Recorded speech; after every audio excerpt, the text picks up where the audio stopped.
मैं अभी अभी केदारनाथ यात्रा करके लौटी हूँ और जो मैंने वहां देखा उसने मुझे अंदर तक हिला दिया। लोग कहते हैं कि केदारनाथ जाना महादेव की भक्ति है, लेकिन एक सवाल है, क्या सच में ये भक्ति है? महादेव का एक नाम पशुपतिनाथ भी है, अर्थात पशुओं के स्वामी।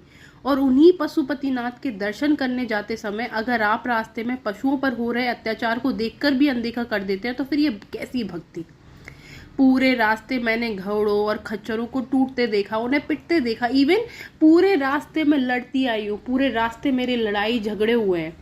कई घोड़े लड़खड़ा रहे थे, आधे से ज्यादा घोड़े लंगड़े थे, कई जमीन पर गिर पड़ रहे थे। मैंने खुद से कितने ही घोड़े मेरी आंखों के सामने पलटते देखे।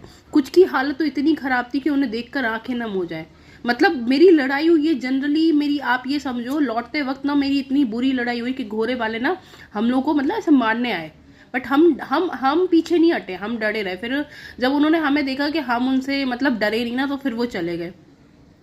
और भाई मुझे ये समझ नहीं आ रहा कि उनके ऊपर बैठे जो लोग हैं वो उतरने को भी तैयार नहीं है, वो बैठे हुए हैं। भाई मैंने देखा है इतने, मतलब एक अगर आप स्वस्थ हो, आप नहीं जा सकते तो फिर मत आओ ना, पहले खुद को फिट बनाओ। मुझे भी केदारनाथ जाना था, मुझे भी ट्रैकिंग करनी थी, तो मैंने पहले खुद को फिट बनाया।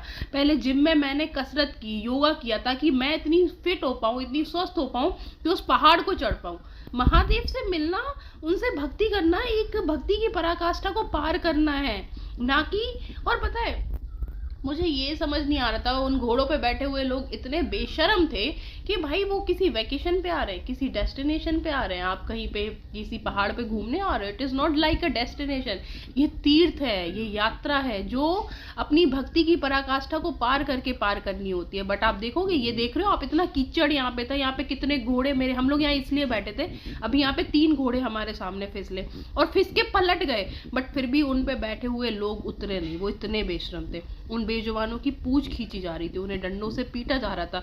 और थक जाने पे भी एक घोड़ा इतना थक गया, वो ऊपर चढ़ने को मना कर रहा है, फिर भी उसे ऊपर चढ़ाया जा रहा है। और पूरी यात्रा में मेरी कई बार इनसे बहस हुई।